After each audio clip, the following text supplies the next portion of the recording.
So Matt, good morning. Thanks very much for your time, for being with us this morning. It's my pleasure. Thanks for having me. Look, as you know, we've been on quite a journey with Cox Automotive from a brand architecture point of view. I just wondered whether you could start by just giving us a brief overview of your role and how you've come about to basically uncover the brand architecture conundrum that you discovered.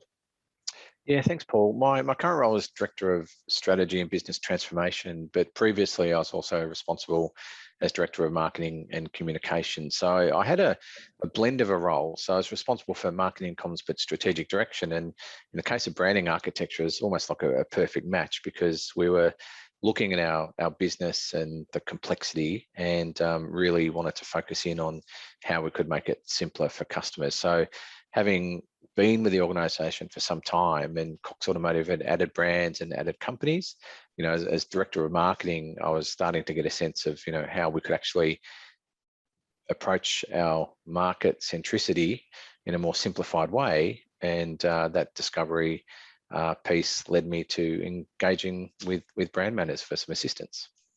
Fantastic, thanks, Matt. Well, look, as you know, and as we discovered, it's a complex organisation. You know, 50,000 employees across the globe, 20 billion in revenue, and more than 500 employees in Australia. Let's unpack the architecture challenge in some ways. As I said, it's a complex business. We know that brand architecture and the alignment of brand architecture is so critical to the customer experience. So let's unpack that for a moment. The challenge you actually found yourself in. Yeah, so it goes back to 2016 when we first stood up Cox Automotive as a business entity in this market. We had one major brand at that time, but over the last 5 or 6 years, we'd started adding to the stable of brands we had in Australia and New Zealand. Now, nothing as complex as the United States, where our company is headquartered. They have, you know, over 30 brands in the market, and they have a real challenge in providing some simplicity. But having said that, you know, smaller market, we had made it, in my opinion, difficult for customers to understand the value proposition of working with our individual brands and businesses. So as we started to sort of think about what role does Cox Automotive play in the wider automotive ecosystem, we understood that, you know, customers knew maybe about some of the products or services we had in different segments, but had no idea that we could help them with other challenges in their business. So from our approach, we were looking at what are the brands we have operating, what markets are we segmenting, and how should we best organise ourselves in terms of a customer value proposition. So, you know, we were looking at taking the brand sort of presence, not only from, you know, a business brand, Paul, but also we had gone down the path of almost giving some of our products brand identities of their own, which, you know, in retrospect, when you acquire companies, you sort of have to sort of look at what they've done and make that work in a shorter term play. But longer term, when we stepped back from it and thought about how we could best approach, we knew we had a challenge. We knew that we had too many brands in markets. We had products which are identifiable as separate brands as well. So there wasn't really an understanding within the business about what is a brand versus what is a product, and how do you create a product brand, you know, in a nice, sensible way. So quite a few challenges, and that's a customer-facing proposition. We've done some work internally to look at how we should structure our business to better serve our customers, but that was stage one. So stage two was definitely then the branding architecture point of view. Yeah, indeed. Look, I remember you saying at the time that even your own people were struggling sometimes to define how do we organise and take our different products to market, and where's that brand hierarchy, and yep. Is that a product descriptor? Is it a business unit descriptor? Is it a product brand? Is it a product? You know, what's its relationship to the corporate brand? All of those sorts of characteristics reveal themselves when you begin to have a look at your architecture, don't they? Absolutely. And, you know, when you bring different different companies together who have shared customers, the way those brands were being surfaced, you know, was sort of incongruous with maybe how we would think of it from a Cox Automotive point of view. So we had a couple of challenges in that regard, and definitely, you know, we compete in many different market segments. You know, Cox Automotive looks after, you know, many different brands and businesses. So when you think about the automotive ecosystem, from, retailing vehicles to wholesaling vehicles to providing vehicle services to providing dealer software, all these sorts of things that we do across, in many cases, shared customers, but there wasn't any connection. That we weren't going out to customers and really making it simple for them to understand that we could do all these things, because they might have exposure to a brand here or brand there, but didn't really know. And that created some issues for our sales teams as well, in terms of, who's selling what, how does that work, at what level do they talk to a customer. We've got really small customers and we've got really big customers who are part of global companies as well. So for us, it was really important that we, not only through our branding architecture, but then all the work that flowed on from there, empowered our sales teams to really go out and tell the Cox Automotive story. And the branding architecture certainly made that very, very simpler than what it was. Yeah, absolutely. It's it's just we find ourselves in this situation frequently with clients where they either acquire or divest brands. They build loyalties, they build teams, they build structures, they build agendas. We're all human, and then unpacking that is frequently a bit of a challenge as well, isn't it? So our experience with Cox was that everyone was on board, workshop through the process, and was looking to define a solution.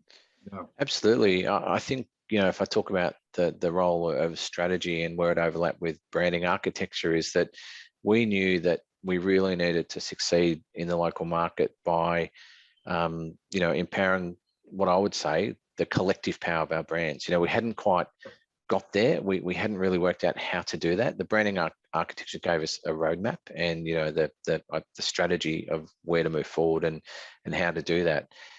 It's also fair to say that there were lessons in our approach, and especially working with your team and that collaborative sort of manner, that bringing all the stakeholders together, sort of giving them a high level view of what we're doing and why we're doing it, and the benefit that we could expect by doing this piece of work, certainly got everybody on board and behind the project. So let's talk about some of the surprising results, let's call them. So things that you thought worked well, but objectively things that we could improve, or key learnings that we could apply in our business to other projects. Look, I'm not sure if it's directly related to things you could do, but some of the surprises I had is that you just try and take your assumptions out of the process, because when we started looking at how we would best present to customers, we were talking about retiring some brands. And we approached, as in marketing approached it with caution, because, especially when you buy companies, and they could be smaller companies and the founders are still within the business, you always think they're going to be so attached to their brand, and we have to really tread carefully. So one of the surprises for me, and maybe this is testament to the process and painting a picture of where we want to get to and why we want to get there, they immediately saw the benefit of, giving up their brand, giving up their product brands, giving up their company brand to become part of a Cox Automotive offering, because they understood that by doing that, they're actually going to empower their businesses to be more successful. So I think from my perspective, that was one of the learnings, that don't always assume that people are going to hold on to their brands. I think that's probably fairly common, that people are protective of their own patch. But the key learning for me is, if you can paint the picture, create the vision, and then show them how you're going to get there and why it's going to be better for them in the long run, then you'll go a long way to sort of getting people to sort of step back from being not self-interested, but, just having a sort of limited perspective. So yeah, I think that's probably one of the key learnings from the process. Yeah, thanks, Matt. I mean, it's interesting. We talk about creativity is the application of imagination to fact.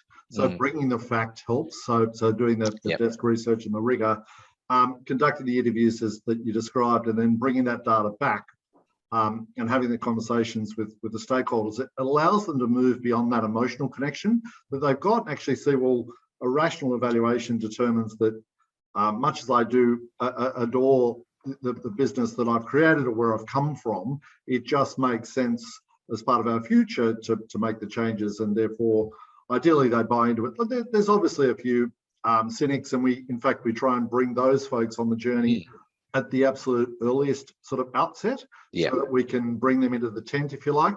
But we do see a real change of people who are sometimes actively resistant to a point where they're going, actually, it makes sense. I really can't argue with you. And yeah, let's get on board and let's move forward. Yeah, definitely. I think the other key learning is to be highly visual. And by that, I mean, when you look at brand architecture and the theory and the reasoning and the logic, you take people through all that and you can have, workshops upon workshops. But when you get down to where we're going to go, all that aside, the first thing they want to see is, what does it look like? What's my email signature look like? What's my business card look like? And you think you've done all this high level theory and we're looking at value proposition and how we're going to go to market and all this really great thinking and structure, and it's going to let us really be successful.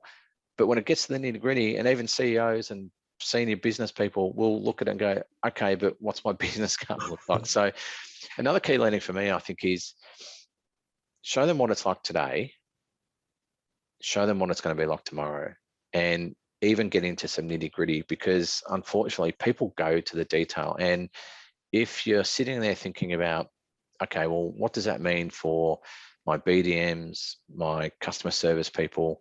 Good leaders will want to know how it's going to impact their people. So I think it was a valuable takeaway for me that if you can show them what the business card looks like, if you can show them what email, if you can show them pragmatically, how does all this high level thinking actually translate into tangible benefits as early as you can, then I think you're doing the right thing, because people just drift towards what's that detail look like. So that was another key learning. And I think in our process, we did that really well. We were able to show, with your help, what the brands present to market look like now, what it could look like. And I think we spoke several times about, okay, but what's it going to look like? And we know that our stakeholders really want to see what it does look like. So working with you and your team, starting to get that early, even though we weren't set in our structure, at least we could start to sort of surface some of those more tangible bits for our stakeholders to see. So I think that's a takeaway I'd recommend for anyone who's going through this process, is to do the high level thinking, but just be ready to at least, in the early stages, start to show people what it might look like in that sort of minutiae, which I know we don't like to get to too quickly, but if you want to bring stakeholders along, I think that's an important fact. Yeah, look, absolutely well said. We've got a saying that the only part of the strategy anyone sees is the expression of that, and so with the front end and the strategy piece is important, so we can build a strong base of data and facts upon which to build a rationale and to take our stakeholders on the journey. But as you say, it's a fast tipping point, so that moves to show me very quickly. And what does this actually mean for me? And I can't imagine it. Yep. So Matt, any final words or final advice? You've already provided a depth of it already, but to any others, considering a project like this, considering an architecture or portfolio challenge they might have, any final words? I think my final words would be engage early. So we'd been on a bit of a journey in terms of acquiring businesses, and then COVID hit, so some things were put on hold. But my advice is, understand if you've got a big challenge, if you've got a number of brands and you can see that it's going to take some time, I think the earlier you can engage with a consultancy, the better. And that's not to sort of put aside the internal thinking, because that needs to happen. But absolutely. I think bringing in a consultancy earlier just might give you a bit more structure into how you approach your process. So I think looking back was difficult, because we went through a couple of years of COVID and we had a few things on hold. But I do remember we had started some conversations not that long after another acquisition that then got extended to COVID. So we tried to engage early, but then COVID kind of hit. So I think, that's probably my final piece of advice. If you are embarking on a big piece of work or a small piece of work, depending on the size of your business, engage early, just benefit from the expertise to structure your process, and your approach to a piece of work like this would be beneficial. Fantastic. Well, Matt, thank you at every level.